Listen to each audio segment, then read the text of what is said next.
Hello, my name is Bisi Ibitayo, and I'd like to welcome you to my YouTube channel. So what we do here basically is inspire you to become who you are meant to be, because that means that there are deposits in your life. So how do we achieve this? We achieve this by emphasizing the place of individual responsibility. That means that for certain things to happen in your life and my life, we all have a role to play. And so we steer you to the place of individual responsibility where you evaluate your life and you begin to live your life optimally the way the Lord intended. This is the final episode of our title, Unveiling Mediocrity. Unveiling Mediocrity. It's been an interesting journey. I have sat down to listen to everything I've spoken about, and each time I listen to it, my life is transformed. So what we do is we do not just unveil the reason why you are living a life of average or you are in the level of the ordinary. We help you to transcend by guiding you out of that life, showing you what to do and how you can get out of it. The final episode is, you'd like to hear, when you refuse to implement acquired knowledge, you cannot rise beyond the life of average. You know, those are the kind of people the Bible says in 2 Timothy chapter 3, verse 7. 2 Timothy chapter 3, verse 7. It says, ever learning, but never coming to the knowledge of truth, never attaining much in life. They are always learning. Please, I'd like to explain to you this kind of people. These are the kind of people that have all the books of the motivational speakers you can think of. They have in their bookshelves all the books of the inspirational speakers. They attend all seminars, self-development seminar that comes up. They are always there. They pay money to get resources, all resources imaginable. Once they read on the internet that there's this self-development program coming up, you see them entering. They are already doing that, registering to be part of it. They are ever learning but never come to the knowledge of truth. They are the kind of individuals that are always saving all those posts in Facebook, all those posts on Instagram, all those things they learn. They save everything. But what happens? Not one day or one time do they implement all they have learned. How to be a good makeup artist. They go to YouTube, they learn it, burning data day in, day out, and then ask them what they've done with it. Nothing has come out of that. That is what happens. And when that happens, what do we see? We find that such lives do not progress much. Such lives remain in the place of average. Such lives, you find people calling them mediocres. Why? Because they have just not done anything with what they have learned. And so who are these kind of people that are ever learning but never increasing in knowledge? Every time they attend any self-development program, anytime they attend any seminar, they come back, they're calling their pals. They are oozing rev. They are oozing revelation. They come with knowledge. They're sharing with you, downloading everything they have learned. Sadly, the people they're sharing this rev and understanding knowledge with, these people that didn't pay, they didn't spend their resources, not their time, not their money to attend. They are the ones that assimilate what is being downloaded for them. And when they receive all these, what do? They go ahead and begin to implement them. Yet, the gentleman that has watched, that has paid, that has spent his resources to get this knowledge is not doing anything. You are ever learning, yet not increasing. Why is that happening? What is that risk concerning your life? What happens to you when that happens? The first thing I like to say is such a person becomes like the Dead Sea. You know what the story about the Dead Sea? It's a sea that keeps taking in, and because it's not giving back, it's not flowing out to anybody. It has a pungent odor. It has a smell. Everything in it dies. Maybe things in you are dying. The knowledge is dying. Everything you're acquiring, every knowledge you're acquiring is dying in you. Maybe your life is beginning to ooze an odor because you have acquired so much and you haven't done much with. That's what happens. Such a life is a life that is like the Dead Sea. Ever learning, gaining so much from everywhere, but not doing so much with it. The second thing that happens is such a person is wasting resources. Yes. I mean, how do you justify that someone would take his hard-earned money, pay for a seminar, attend the seminar, drive his vehicle there, or even take some form of transportation pay. You sit down for hours. Time also is being spent. You sit down for hours and you listen to everything that has happened. And then you go back home and you begin to shout, Rema, Rev, Rema, Rev. Who is the Rema and the Rev helping in this case? How is it helping your life if it does not transit into you doing something with it and about it? You're just wasting resources. You're wasting money. You're wasting time. You're wasting your life. What else does this form of average, of mediocrity do to you? The next thing I'd like to say is it is definitely a life of stagnation. If you've been following me from the first video, you will observe that almost everything I've spoken about is talking about stagnation. You can't go far. Like I said, it's like the Dead Sea.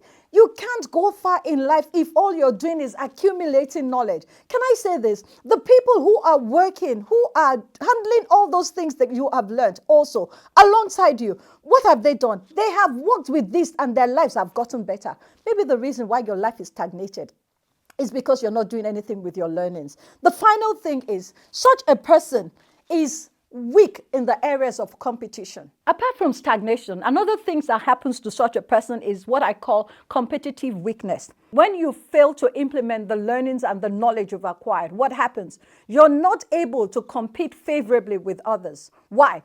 Because others have used this and they have gone very far ahead of you while you're still remaining in your catching Rema and holding on to the Rema. You're unable to compete with competitors who are actively doing. I mean, you can't be seen to do that. The final risk it could put you is that such a person always would believe that the knowledge he has gathered is for other people. I don't know if it happens to you.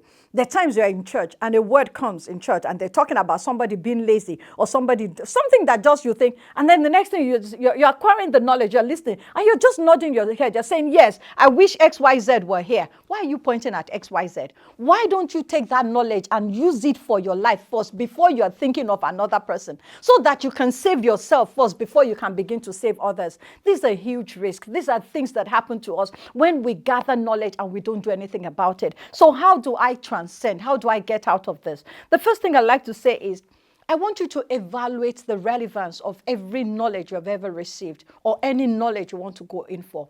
Ask yourself, what is the relevance to your life? How is this going to help you? You know why I'm asking you to do that? When you do that, you're able to bring it in. It soaks into your subconscious that you are not just attending this seminar. You're not just going for this knowledge for the sake of it. You are internalizing the reason why it is going to be important to you. So evaluate the relevance of every knowledge, the ones you have gained, all those jotters, all those books, the folders that you have, that you're building houses and mountains with. Please go back and begin to evaluate the relevance of the knowledge to your life. The second thing I'd like to say is create an implementation plan. What do I want to do with this? All these ones we've been listening to, this is the 6th video. We've done video 1, episode 2, episode 3. This is 6th episode. Of all the 5 episodes you've learned, what have you done with any one of them? How much change has it brought about in your life? All the trainings you've attended, how much has it brought changes into your life? You need to begin to sit down and begin to create an implementation plan. The third thing I'd like to say to you is that you begin to implement. Yes. All the teachings you've gotten, all the gleanings you've received, everything, everywhere you drank from. You know, because when you attend these things, you're wasting your time, you're wasting your life if you don't do anything with it. So you need to sit down and have private conversations with people. Ask people for feedback. Talk to people who are working with this. You know, I have this very dear friend. Her name is Hannah. She's an amazing person. I call her Energy. The difference between both of us is every time we hear about anything or we attend any training or whatever, and we're exchanging notes. As Hannah is attending, even before the program ends, or if it's a 6-week program, that by week 1, Hannah has started implementing everything she has learned. She's already practicing the first thing. She's even thinking ahead of the people, the facilitators there. Meanwhile, me, I'll just be being careful. I'm still looking at it. I'm still analyzing. I'm still weighing everything. Massa. You will continue in a life of average if all you do is sit down and wait and you don't do anything about this. Please stop thinking that you have time. You do not have time. The time you spend on the resources is time that is wasted if you don't do anything about it right away. Those who have acquired knowledge and have worked with it, they're not just getting lucky. They are enforcing, they are implementing what they have learned. It's time for you and I to get up. You know, when the Bible says don't just be hearers of the word, but be doers, many of us are more hearers than doers. Please, let's begin to work on everything we have learned. Everything you've learned from January to date. How much has it helped your life? What have you done with your life? How has it affected your life positively? What have you done? I'm asking you today, are you just going to be there like the Dead Sea, accumulating knowledge while the life is going? Some people don't even know half the things you know, and their lives are a lot better than where you are. Maybe the reason why you are living a life of average, maybe this unveiled mediocrity in your life is the one that is pinning your life down. It's time for you to begin to work with the things you have learned. All the videos you have saved, please go back to them and begin to evaluate what the knowledge will do in your life. People who make it in life didn't just get lucky. They did something with the knowledge that they had. You know, I had this story about there were 10 birds on a tree. And as they sat on the tree, as they perched on the tree, each bird kept saying, I'm going to fly away. I'm going to fly away. I'm going to fly away. Now the question is, out of the birds, how many of them flew away? Did I hear you say 9? Did I hear you say 8? No, not one of the birds flew away. There's a difference between you wanting to do something and actually rising to do it. Please stop procrastinating. Start doing something with the knowledge you've gathered. It's not meant for your shelves. It's not meant for the bookshelves. It's meant to transform and to make your life better. It's meant to transcend your life from the life of ordinary. It's time to get up and do something. Thank you very much for listening. If this has done anything to you in any way, I'd like you to please like, share, subscribe. My name is Bisi Ibitayo, and the Lord has saved me to inspire. Bye-bye.